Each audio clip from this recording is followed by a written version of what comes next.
Normally इतना पानी कभी लोग देखा नहीं, इसलिए डिपार्टमेंट के लोग, सरकार अलर्ट थी तो बहुत जगह बच पाया। दरभंगा में एक जगह जहां ब्रीच किया है किरतपुर ब्लॉक में, मुझे प्रशासन के लोगों से भी बात हुई और जो गांव के लोग हैं उनसे भी मेरी रात में बात हुई है, सुबह भी बात हुई है। ये बोल रहे थे कि जो वहाँ रोड है, रोड को ओवर टॉप कर गया 1.5 फीट पानी। सारा प्रयास के बावजूद बताइए मुझे, जो आया है तो रिकॉर्ड की बात है ना।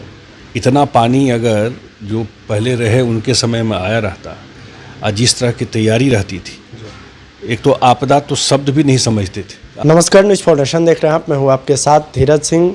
बिहार में बाढ़ एक बड़ी समस्या रही है। इस समय भी बिहार के कई जिलों में बाढ़ को लेकर हाई अलर्ट जारी किया गया। हमारे साथ जेडीयू के कार्यकारी अध्यक्ष और राज्यसभा सांसद संजय झा जी। सर, बाढ़ की स्थिति फिर एक बार बिहार में बनी हो, क्या अपडेट है? आप इस विभाग के मंत्री भी रहे हैं, कि कितनी तैयार है बिहार सरकार इससे? बिहार सरकार पूरी तरह से तैयार है और मुख्यमंत्री जी पर्सनली मॉनिटर कर रहे हैं, सारा रिपोर्ट उनके पास आ रहा है। और मेरे ख्याल से 50 साल में इतना पानी तो कभी 50-55 साल में नहीं आया था। लास्ट 1968 में आया था और आपको 6,61,000 क्यूसेक पानी। अब मैं इसको थोड़ा और डिफाइन कर दूं आपको, तो जब कुसहा टूटा था 2008 में, उस समय 2 लाख क्यूसेक पानी था। 6,61,000 क्यूसेक पानी आया है कोसी में। तो इतना पानी आया वहाँ, जो कि वहाँ का जो बराज है मीरपुर में, उस बराज के ऊपर से पानी क्रॉस कर गया। अनप्रेसिडेंटेड है, नॉर्मली इतना पानी कभी लोग देखा नहीं, इसलिए डिपार्टमेंट के लोग, सरकार अलर्ट थी तो बहुत जगह बच पाया। दरभंगा में एक जगह जहां ब्रीच किया है किरतपुर ब्लॉक में, मुझे प्रशासन के लोगों से भी बात हुई और जो गांव के लोग हैं उनसे भी मेरी रात में बात हुई है, सुबह भी बात हुई है। ये बोल रहे थे कि जो वहाँ रोड है, रोड को ओवर टॉप कर गया 1.5 फीट पानी।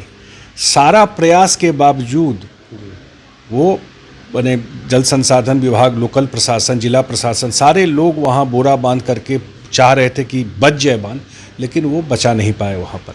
उसके बाद से लेटेस्ट अभी यह है कि पानी काफ़ी रिसीड कर गया है, 2 लाख क्यूसेक के पास आ गया है।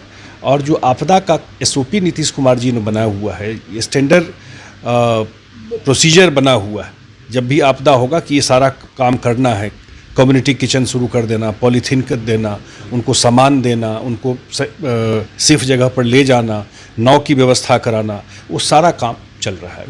एक बड़ी समस्या सर बिहार में रही है। आपके प्रयास से कमेटी भी गठित किया गया था केंद्र सरकार की ओर से, क्या रिपोर्ट है उसका और किस तरह के सॉल्यूशन देखे जा रहे हैं आने वाले? देखिए, ये एक वार्निंग भी है। लॉन्ग टर्म सॉल्यूशन यही है कि जो कोसी में हाई डैम बनने की बात है, अब क्योंकि वो नेपाल साइड में है, लंबे समय से चल रहा है, भारत सरकार भी परस्यू कर रही है। 2 कंट्री के बीच की बात है, पॉलिटिकल इशूज भी रहते हैं, नेपाल की क्या पॉलिटिकल स्थिति है।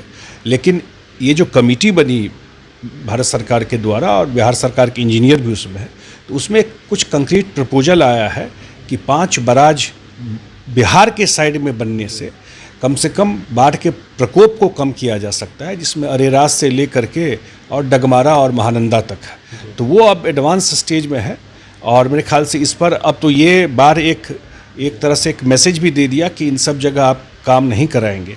हर एक साल इतना बड़ा नुकसान होता है, तो मेरे ख्याल से आगे आने वाले टाइम में इन सब चीज़ों पे काम जल्दी ही शुरू हो जाएगा। आखिर में एक सवाल है, इस पर राजनीति भी हो रही। विपक्ष के लोग तो कहते हैं कि बिहार सरकार इसके लिए तैयार ही नहीं थी और तैयारी भी नहीं करना चाह रही बिहार। आप बताइए मुझे, जो आया है तो रिकॉर्ड की बात है ना। इतना पानी अगर जो पहले रहे उनके समय में आया रहता और जिस तरह की तैयारी रहती थी, एक तो आपदा तो शब्द भी नहीं समझते थे। आपदा के समय में क्या लोगों को रिलीफ देना है। तो गंगा जी में मछली खिलाते थे लोगों को कि गंगा जी में मछली खाइए, पानी आ गया। तो इसलिए इसमें कोई नहीं, सरकार का तैयारी ही था जो इतने बड़े डिजास्टर से बचा सका बिहार को। चलिए, तो बहुत बहुत धन्यवाद। जेडीयू के कार्यकारी अध्यक्ष और राज्यसभा सांसद संजय झा। दिल्ली से न्यूज़ फाउंडेशन के लिए मैं धीरज सिंह।